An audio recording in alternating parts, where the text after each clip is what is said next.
Hello and welcome, all friends and devotees of yoga and Buddhism. We continue to share the treasures from the most venerable Master Xingyun. For those of you who are not familiar with Master Xingyun, he's one of the very greatest, arguably in my mind and my opinion. Of course, he is the greatest Buddhist master that lived in our life. He's still alive, he's in his 90s. I don't know any Buddhist master that is as great as the Venerable Master Xingyun. Now, what I'm sharing with you is the wisdom of Venerable Master Xingyun, which I found in his collection, in his library of works, great works of the Venerable Master Xingyun. Master Xingyun, of course, he founded the Fo Guangshang Buddhist organization, which technically brought Buddhism to Africa by establishing the great temple, the Nanhua Temple, and foundation in Bronkhorstpoort, Johannesburg, South Africa, as well as establishing the African Buddhist Seminary, which instructs young African men, folks, Buddhism, and also awards them degrees and certificates in South Africa.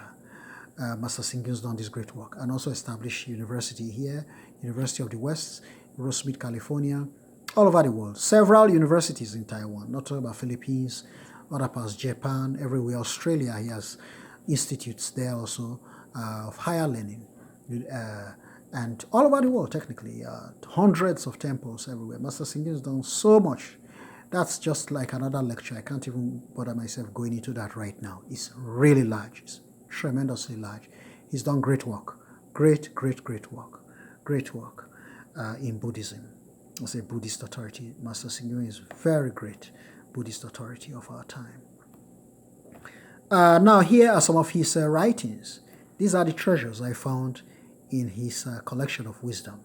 Management science has gained much popularity these days, and people are interested in how to better manage everything from a corporation.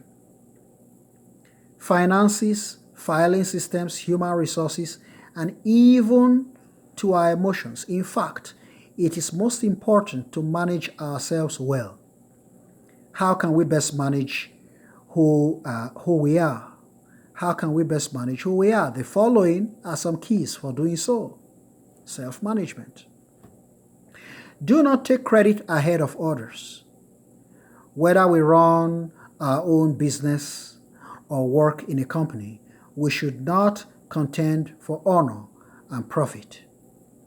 We should be more generous in spirit, sharing whatever gains we have with others, so that we can benefit them and protect ourselves at the same time.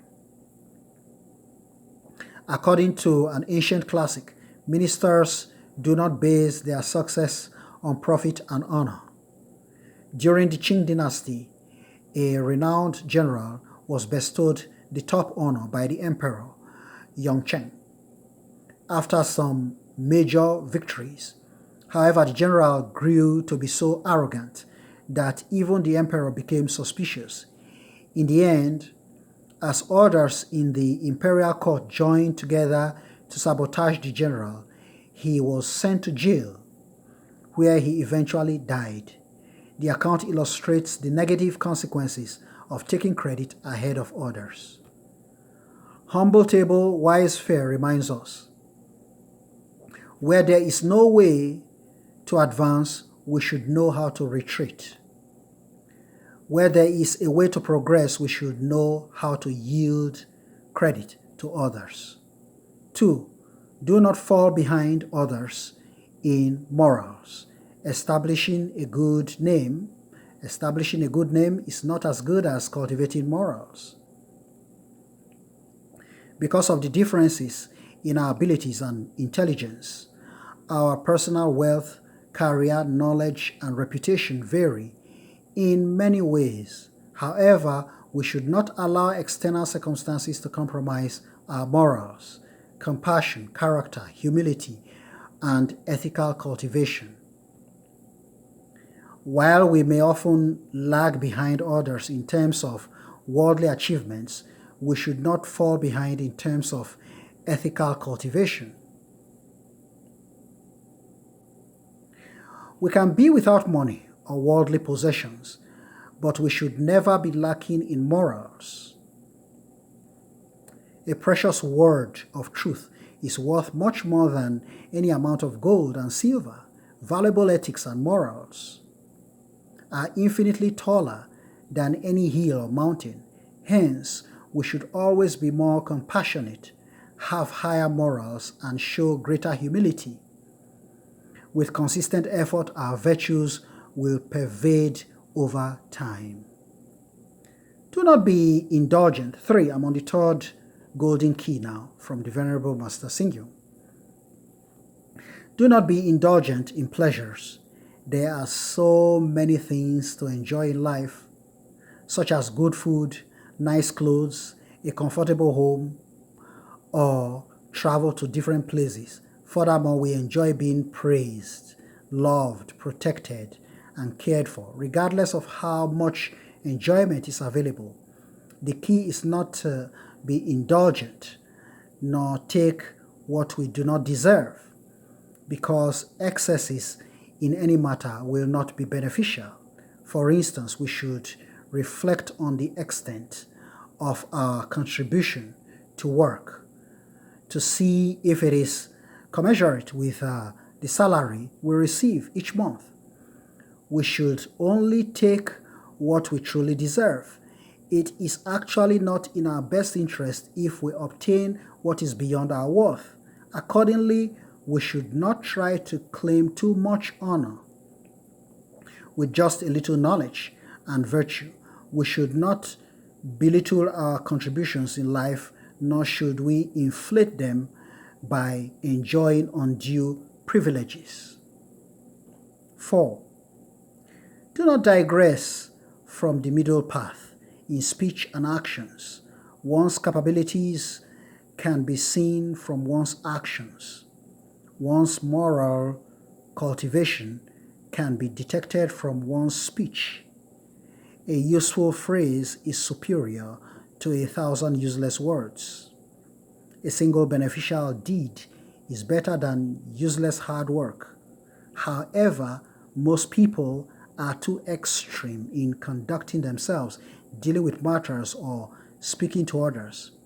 When they are happy, what they say lacks propriety, and when they get angry, their conduct is often abrasive. They are either too strict or lenient in making demands on others. It is best if we can keep to the middle path in our speech and actions by being neither temperamental nor indifferent, and by neither seeking nor rejecting others. The summary from the Great Venerable Master Singyu. Okay, here is the summary.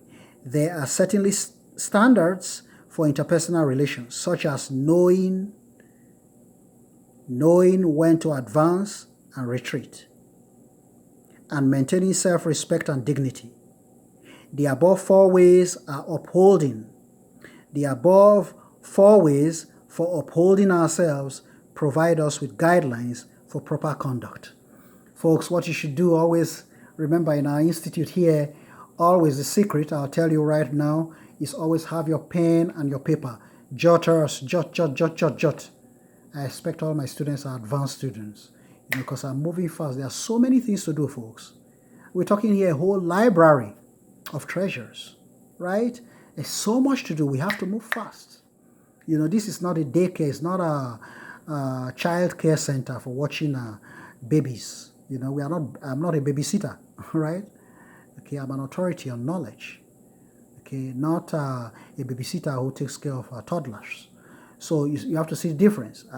You guys are not toddlers, technically. That's what I'm saying. You are adults. You are advanced students who should know how to take your pen and jot information quickly and pick up the points fast. Okay. So reflect and meditate on the statutes of wisdom always. Namo Amitofo.